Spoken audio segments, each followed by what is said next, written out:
Henry Giroux, uno de los fundadores de la pedagogía crítica, dice que es imposible que la educación sea neutral, y quien defiende que debe serlo, lo que está diciendo es que nadie debe rendir cuentas de ella, que las personas que producen esta forma de educación se vuelven invisibles cuando dicen que es neutral.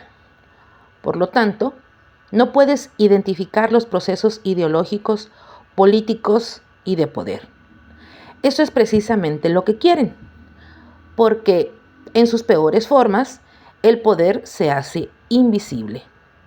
Y la noción de que la educación es neutral es una forma de hacer que las personas que tienen el poder se vuelvan invisibles y que no podamos identificar la propaganda. En su obra, La pedagogía y la política de la esperanza, nos habla acerca de que la historia y la conciencia histórica se vieron despojadas de su significado por obra de la supresión del anhelo de la humanidad por un mundo mejor y más justo. La conciencia histórica es la capacidad de comprender el presente a través del estudio del pasado, reconociendo cómo las acciones y decisiones de generaciones anteriores influyen en la realidad actual. Por ello, es que consideramos que hacer un poco de historia para reconstruir la conciencia histórica del magisterio se hace prudente y necesaria en los actuales momentos coyunturales. Así que comenzaremos por cuestionarnos: ¿por qué quienes formamos el gremio magisterial en México estamos prácticamente indefensos? Decimos prácticamente porque no debemos olvidar que nos tenemos unos a otros y que solo unidos hemos podido librar una que otra embestida, y así, en unidad, podremos lograr transformar el quehacer docente y las condiciones laborales para el bienestar de todos y todas. Pues bien, existe una respuesta a la pregunta inicial: el estado de excepción laboral. Creo que muchos de nosotros hemos escuchado esto, pero ¿qué es? ¿Qué es el estado de excepción laboral? Pues bien, es en el que y gobiernos atrás nos han colocado. Se refiere a todos los conflictos y precarización laboral como consecuencia de las reformas educativas históricas, trayendo consigo la decadencia en salarios, decadencia en prestaciones y acceso a la seguridad social, incertidumbre laboral, limitación en la movilidad escalafonaria y movilidad territorial, procesos de ingreso, promoción y reconocimiento al servicio, condicionados y obscuros, que discriminan la antigüedad en el empleo, enfocados en la creación y aplicación de procedimientos como sanciones o despidos para acelerar el desprestigio magisterial, minimizando también la vida sindical, de manera tal que los sindicatos nacional o estatales en todo el país privilegiarán sus intereses particulares sobre los derechos de los trabajadores. Esto ha ocurrido de manera histórica y no debemos perder de vista este punto. Anteriormente, el artículo 123 constitucional no tenía apartados distintos, y para que las relaciones laborales estuvieran enmarcadas dentro de la Ley Federal de los Trabajadores del Estado, se creó el apartado B, donde los integrantes del magisterio fueron ubicados. Entonces, ¿qué ha pasado? ¿Qué ha pasado desde el punto de vista histórico? Recordemos. Aquí les presentamos un breve resumen, un esquema que nos enmarca lo sucedido desde 1990 a la fecha. Sin embargo, si ustedes tienen alguna observación a los datos aquí presentados o conocen de algún otro que no hayamos contemplado, esperamos sus aportaciones en la caja de comentarios. Vayamos por partes. En tiempos de Salinas de Gortari, expresidente, junto con su flamante secretario de Educación, a ver si lo identifican ahí en la foto, a ver, vamos viendo a ver si lo identifican. Muy polémico, por cierto, ¿verdad? En el año de 1990 implementaron el Programa Nacional para la Modernización Educativa, creando el Instituto Nacional de Calidad Educativa, por sus siglas INSE. Ya más o menos vamos viendo ahí, ¿verdad? El nombrecito. Y mecanismos de evaluación del desempeño docente, transfiriendo la gestión educativa a los estados. Ernesto Zedillo, quien fue presidente de la República en 1994 hasta el año 2000, este personaje solo le dio continuidad a las políticas educativas de Salinas de Gortari. Y no entremos en más detalles de la vida política de nuestro país, pero creo que todos podemos tener nuestras propias conclusiones al respecto. Bueno, pues bien, para agosto del 2002, en tiempos de Vicente Fox, teniendo como secretario de Educación a Reyes Tamés Guerra, con el objetivo de evaluar a todo el personal, se crea el Instituto Nacional para la Evaluación de la Educación, por sus siglas, el INEE. Nada más le cambiaron ahí una palabrita, ¿verdad? Implementando políticas educativas enfocadas en vincular la educación con el desarrollo económico.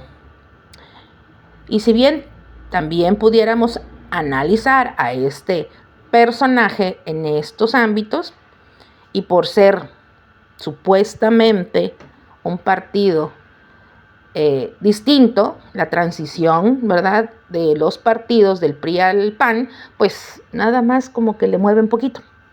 Pero al final del día, pues se parece mucho, ¿no?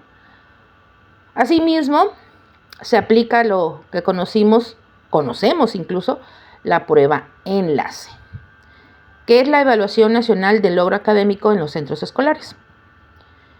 Un sistema de evaluación estandarizado vista por algunos como una herramienta de control. Los que la malician, ¿no?, vieron precisamente que esta prueba enlace pues reflejaba para la patronal tu propio desempeño a través de lo que los alumnos reflejaban en estas pruebas estandarizadas. No es el punto de analizarla, pero cabe ahí la observación. En el 2008, siendo presidente de la República Felipe Calderón, se crea el Acuerdo de la Alianza por la Calidad de la Educación en México, estando como secretaria. De verdad que... Pues bueno, continuemos. Estando como secretaria de Educación Josefina Vázquez Mota. Se conoció como la AC.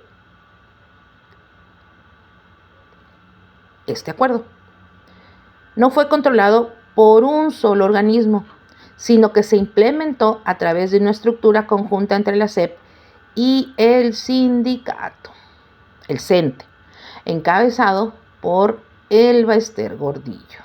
Por aquellos que dicen que estábamos mejor o que por favor regresa, pues sí, que regrese, pero lo que se llevó quedó forradita, ¿verdad?, en billetes, propiedades y bienes. Pero bueno, tampoco es algo que vamos a analizar ahorita. Sin embargo, ahí está el detalle. En el 2009, alguien que conocemos muy bien, la senadora Irma Martínez Manríquez propone la creación de la Comisión Nacional de Evaluación de la Calidad Educativa. Aquí podemos ver los documentos donde se pone de manifiesto que mediante un proyecto de decreto que la senadora, ahora en estos tiempos, actualmente la secretaria de Educación del Estado de Baja California, propone reformar la Ley General de Educación, pero esto sirve como una antesala o pone de manifiesto, ¿no?, que viene algo más. Esto más adelante lo veremos. La antesala a la Ley del Servicio Profesional Docente y fortalecimiento del Instituto Nacional de Evaluación Educativa. Pues bien, revisemos estos documentos a detalle porque aquí como que parece que no se aprecian muy bien, pero ustedes ahí los pueden buscar. Están de manera libre en internet. A continuación, podemos apreciar el informe de actividades de la Comisión de Educación del Senado de la República, fechado con 9 de septiembre del 2009, donde se pueden apreciar las iniciativas presentadas por la senadora. Esta primera iniciativa, aprobada en su mayoría, fue para reformar la Ley General de Educación para la creación de la Comisión Nacional para la Evaluación de la Calidad Educativa, así como otras más, como la que vemos aquí, presentada por el senador Fernando Elizondo Barragán, con la finalidad de que la autoridad educativa establezca mecanismos que regulen el ingreso y promoción de la labor docente dentro del sistema educativo nacional. Cabe hacer la aclaración que si bien la senadora en esos momentos representaba al Partido Acción Nacional, conocido como el PANAL y después como PNL nada más, PANAL, Partido Nueva Alianza, PNA,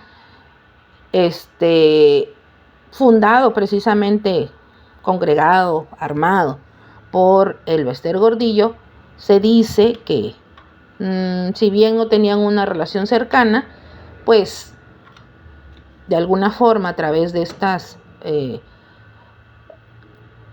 iniciativas y de obviamente votos, porque en ese momento era la única senadora pues de este partido, pues hay un acercamiento, ¿no?, con Elbester Gordillo. Aquí en lo que nos compete no vamos tampoco a tocar ese punto. Tal vez lo podamos dejar para otra ocasión. Posteriormente, en el 2011, para demostrar nuevamente el respaldo a Felipe Calderón, Elbester, que se había peleado antes con Felipe Calderón, pues ahora sí que le da el espaldarazo, ¿no?, pues por el protagonismo del momento.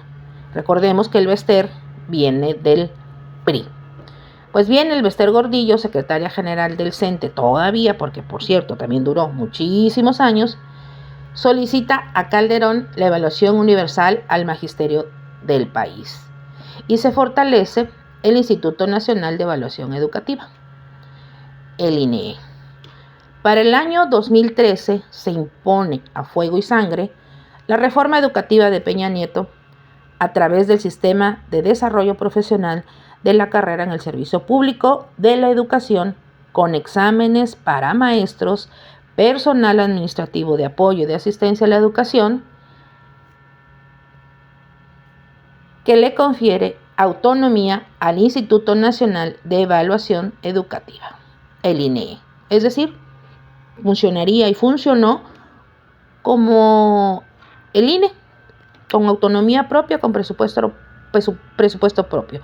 Y por medio de esta ley, la Ley General del Servicio Profesional Docente, conocida por sus siglas LGSPD, o el LSPD que llevamos todos, ¿no?, Servicio Profesional Docente, empiezan a agravarse las condiciones laborales del magisterio, todavía más, y a que se establezca un precedente, ya que al reformar el artículo 73 constitucional se tiene la base para establecer legislación diferenciada.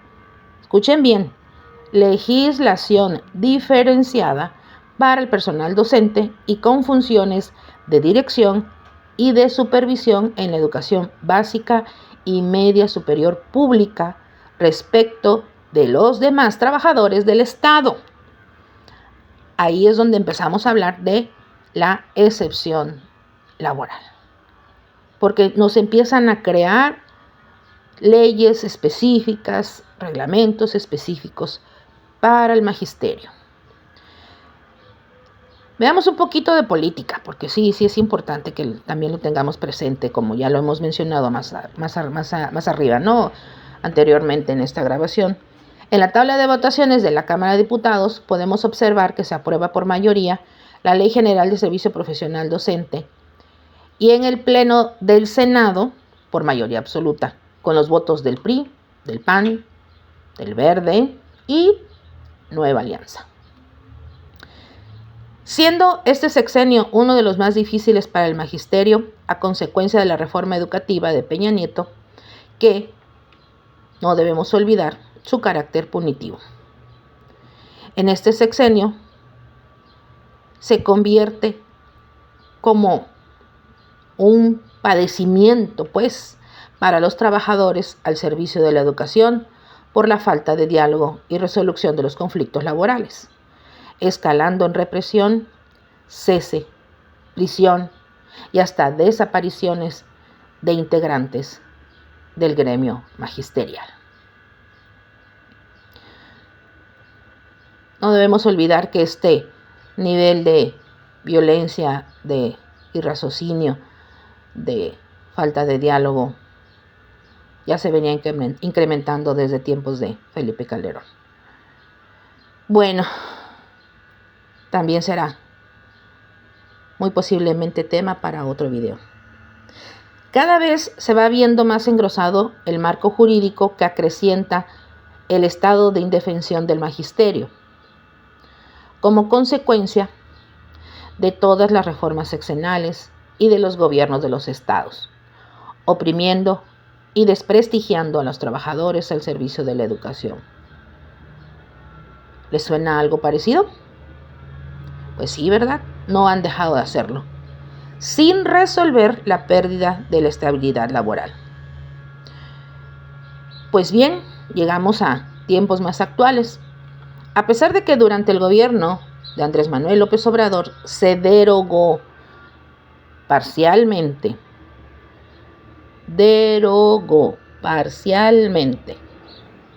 para que quede claro, la reforma educativa de Peña Nieto, es decir, solamente una parte. Pero el régimen de excepción laboral se mantuvo, perpetuando la desigualdad del magisterio. Avances mínimos, en realidad. En el ámbito legislativo. En abril del 2019 se aprobó la Ley General del Servicio Profesional Docente. Se reforman los artículos terceros en el 16º transitorio que excluye los sistemas de ingreso, promoción y reconocimiento que a partir de este sexenio estarían a cargo de la unidad del sistema para la carrera de los maestros y las maestras.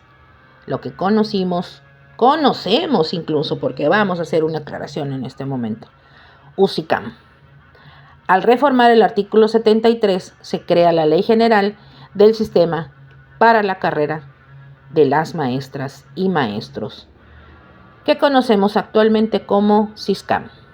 Se crea el Sistema Nacional de Mejora Continua de la Educación y la Comisión Nacional de Mejora Continua, conocido como Mejoredu. La reforma educativa presentada perpetúa el estado de excepción laboral para el magisterio, pues en la práctica el gobierno en turno puede elaborar leyes, reglamentos, protocolos sesgados y aplicarlos a modo. En el caso de Baja California, los protocolos en educación se elaboran y se actualizan continuamente desde el 2012. Actualmente, en este año 2025, la presidenta de la República, Claudia Sheinbaum Pardo, anuncia que mediante decreto desaparece la unidad del sistema para la carrera de las maestras y los maestros, el UCICAM. Sin embargo, solo se realiza de manera parcial, atendiendo los procesos para las asignaciones y de cambio de adscripción, dejando pendiente por aclarar la situación del SISCAM, siendo lo más probable que hasta el año 2027 se dé la creación de un nuevo sistema de contratación, promoción y reconocimiento. ¿Desaparece mejor, Edu? Sí. Sin embargo, estos movimientos o estos decretos que se publicaron, como ya se mencionó, solo fue como calmar un poco las aguas. Sin embargo, no resuelven la raíz del problema. No olvidemos, por supuesto, la ley del ISSSTE 2007, porque mediante decreto, también la presidenta Claudia Sheinbaum Pardo solo atiende la tabla de edades para jubilación. Pero bueno, ahí tendremos que dedicarle otro tiempo. El gremio magisterial continúa a la expectativa de que se establezcan reformas que transformen los mecanismos de ingreso, promoción y reconocimiento con justicia social y laboral, y se termine el estado de excepción, ya que además no tenemos un estatus laboral concreto, siendo que para algunas situaciones se nos nombra como trabajadores al servicio del Estado, otras como empleados, otras como funcionarios públicos, otras como servidores públicos. De igual manera, es necesario se concrete la estabilidad laboral dentro de un marco jurídico seguro y la justicia social. Tampoco perdamos la esperanza de contar en el futuro inmediato con sindicatos dignos que dejen de estar al servicio del gobierno en turno y se aboquen a la defensa de los derechos de la base trabajadora. Una base transformada y transformadora de la vida educativa, política, sindical. Por todo esto, aún quedan muchas dudas por resolver, como son: ¿qué papel han jugado los sindicatos? Los y las trabajadoras al servicio de la educación, los profesores, personal de apoyo y de asistencia a la educación, ¿son funcionarios, servidores públicos, empleados públicos, trabajadores al servicio de la educación? ¿Estamos ubicados en el apartado B del artículo 123 o no? ¿Por qué incluirnos en el artículo 3? ¿Cuál es el marco jurídico que protege a los trabajadores al servicio de la educación? ¿Dónde está el contrato colectivo de trabajo? Si alguien lo ha visto, alguien lo tiene, ¿por qué no lo conocemos? ¿Cuántas reformas más tendremos que padecer? Leyes, reglamentos y protocolos. ¿Cómo terminar con el estado de excepción? ¿Qué sigue, compañeros? Pues malícienla y comenten. Agradecemos si nos hacen llegar si omitimos algún dato o si desean aclarar algo de lo aquí dicho. Y bien, para despedirnos reflexionemos parafraseando a Henry Giroux. Los momentos de incertidumbre pueden ser de gran ansiedad, pero también de grandes oportunidades. Tiempos para repensar el lenguaje de la política, de la lucha, de la solidaridad. El poder no es exclusivamente dominación, también es resistencia. La gente joven tiene mucho poder. Pueden detener las sociedades, participar en acciones directas. Son una fuerza política muy potente y lo que tienen que hacer es reconocer esa potencia. Tienen que actuar, porque un discurso de la ansiedad debe dar paso a un discurso de la crítica y a su vez, debe dar paso a un discurso de las posibilidades. Y un discurso de las posibilidades significa que puedes imaginar un futuro muy distinto del presente. Muchas gracias, compañeros y compañeras, por su atención. Permítannos recordarles que para fortalecernos y acompañarnos como gremio magisterial mediante el diálogo de ida y vuelta, no olviden inscribirse, comentar, dar like y compartir. Bendiciones y hasta la próxima ocasión.